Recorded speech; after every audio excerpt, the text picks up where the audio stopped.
नमस्कार बच्चों, हम महाकवि कालिदास द्वारा रचित अभिज्ञान शाकुंतलम के चतुर्थ अंक का अध्ययन कर रहे हैं। देखिए, आप अपनी पुस्तक में देखेंगे, ततः प्रविशति कुसुमावचयं नाट्यंतौ सख्यौ। तदनंतर फूलों का चयन का अभिनय करती हुई सखियों का प्रवेश होता है। अनसुया प्रियंवदे प्रियंवदा यद्यपि गांधर्वेण विधिना निवृत्त कल्याणा शकुंतला अनुरूप भर्तुगामिनी समृता इति निवृत्तं मे हृदयं तथापि एतावत् चिंतनीयम्। यद्यपि शकुंतला का गांधर्व विधि से विवाह होकर कल्याण हो गया है और उसने अपने अनुरूप पति को प्राप्त कर लिया है, अतः मेरा हृदय संतुष्ट है, फिर भी बात सोचने योग्य है। प्रियंवदा कथम एव कैसे? अनसुया अद्य सा राजर्षि इष्टं परिसमाप्य ऋषिभिः विसर्जितः आत्मनो नगरं प्रविश्य अंतःपुर समागत इतो गतं वृत्तान्तं स्मरति वा नाविति। अब वे राजर्षि यज्ञ को समाप्त करके ऋषियों से विदा किए जाकर अपने नगर में प्रवेश करेंगे और अंतःपुर में पहुंचकर यहाँ हुए वृत्तांत का स्मरण करेंगे अथवा नहीं। प्रियंवदा विश्रब्धा भव, विश्वासी बनिए, न तादृशा आकृति विशेषा गुण विरोधिनो भवन्ति। उस प्रकार की विशिष्ट आकृति वाले व्यक्ति गुणों से विरोधी नहीं होते हैं। यानी महापुरुष जो हैं वे गुणों जो हैं उनके प्रति तत्पर रहते हैं या उनका पालन हमेशा ही करते हैं, गुणों का पालन हमेशा करते हैं। अब गुणों की ओर उनकी दृष्टि नहीं जाती है। तात इदानीम एवं वृत्तांतम श्रुत्वा न जाने किम प्रतिपत्स्यत इति। तात इस वृत्तांत को या समाचार को सुनकर के किस तरह से प्रतिक्रिया व्यक्त करेंगे, यह मेरी समझ में नहीं आ रहा है। अनसुया यथा अहम पश्यामि तथा तस्य अनुमतं भवेत्। जैसा मैं विचार करती हूँ वह उनको अनुमति प्रदान कर देंगे। प्रियंवदा कथमेव कैसे? अनसुया गुणवते कन्यका प्रतिपादनीया इति अयम तावत् प्रथमः संकल्पः। गुणवान व्यक्ति को कन्या देनी है, यह उनका पहला संकल्प है, क्योंकि प्रत्येक जो पिता है वह चाहता है कि उसकी पुत्री गुणवान व्यक्ति के साथ संबंधित हो या वर के रूप में प्राप्त करे।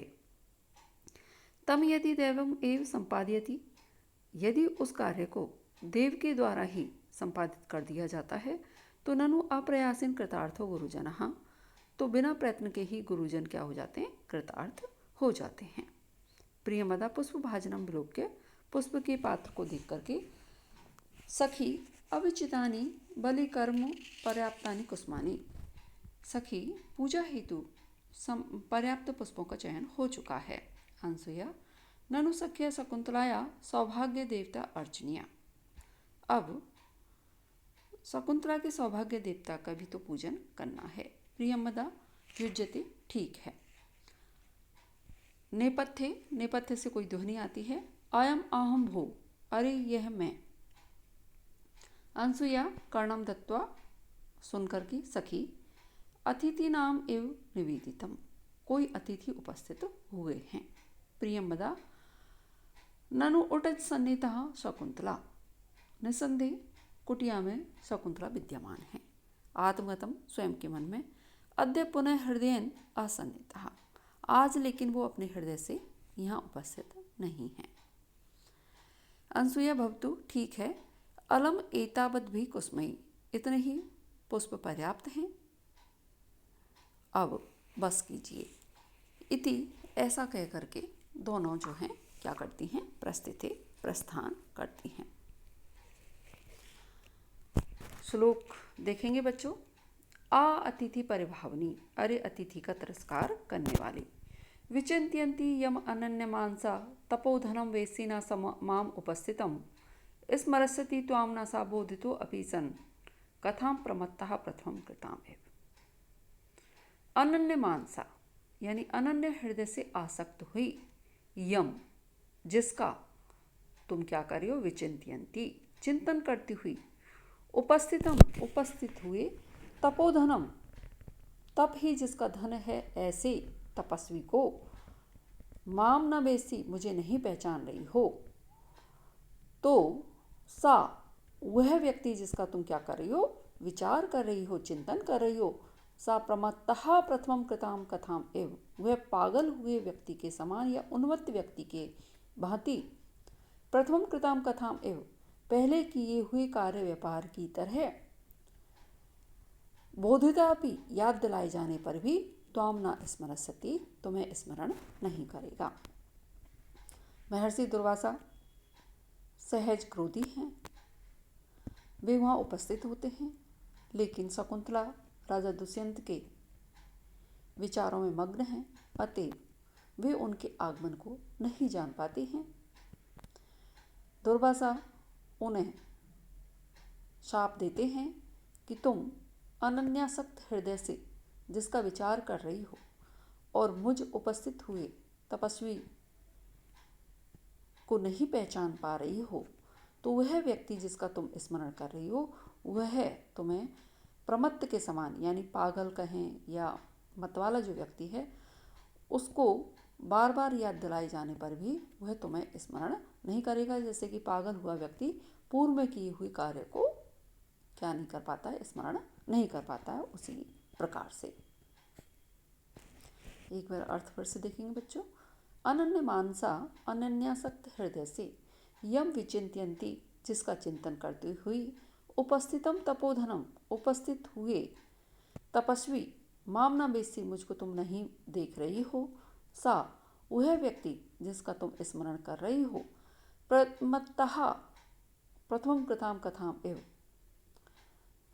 संत्वामना स्मरसति याद दिलाए जाने पर भी वह उन्मत्त व्यक्ति पहले किए हुए कार्य को भूल जाता है, उसी की भांति तुम्हें स्मरण नहीं करेगा। टिप्पणी देखेंगे बच्चों। अयम अहम भो यह बोलचाल का संक्षिप्त वाक्य है। पूरा वाक्य है अयम अहम आगता वो को अत्र वर्तते, यह मैं आया हूँ, यहाँ कौन है। अतः अनुवाद में पूरे वाक्य का अर्थ अपनाया गया है कि मैं यहाँ उपस्थित हो गया हूँ। निवेदितम निवेदन वक्तव्य, यह किसी पूज्य अतिथि का सा वक्तव्य है। अद्य पुनर्हृदयेन सन्निहिता, यह वाक्य कुछ संस्करणों में वाक्य संख्या 13 में है। यह वाक्य अनावश्यक और असंगत सा प्रतीत होता है। इस वाक्य में उसकी संगति ठीक प्रतीत नहीं होती है, अतः इसमें दे दिया गया है। आज शकुंतला का मन कहीं और है, इसलिए इतने ही फूल रहने दो और चलकर स्वयं अतिथि का सत्कार करो। हृदय वह हृदय से यहाँ नहीं है, अर्थात वह शरीर मात्र से यहाँ है और उसका मन कहीं और है, वह दुष्यंत के ध्यान में लगी हुई है। यह आप जानते हैं कि यदि आपके मन में कोई भाव चल रहा है, विचार चल रहा है, तो आप मन से उसमें ही लगे रहते हैं और आप शरीर से कहीं और भी हो सकते हैं।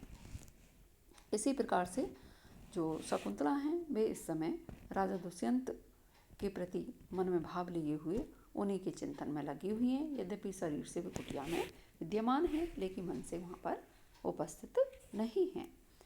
अन्य एक और मन लगाए हुए, न अन्यत अवलंबनम यस्य तत् अनन्यम मानसम यस्य सा, बहुव्रीहि समास है। दुर्वासा का शाप इस कारण से नहीं है कि दुष्यंत को क्यों स्मरण कर रही है, अब तो उन्होंने इसलिए दिया है कि अतिथि रूपी कार्य की ओर ध्यान न देकर किसी एक का ही चिंतन क्यों कर रही हैं। इस शाप से दुर्वासा की क्रोध वृत्ति का ज्ञान हमें होता है।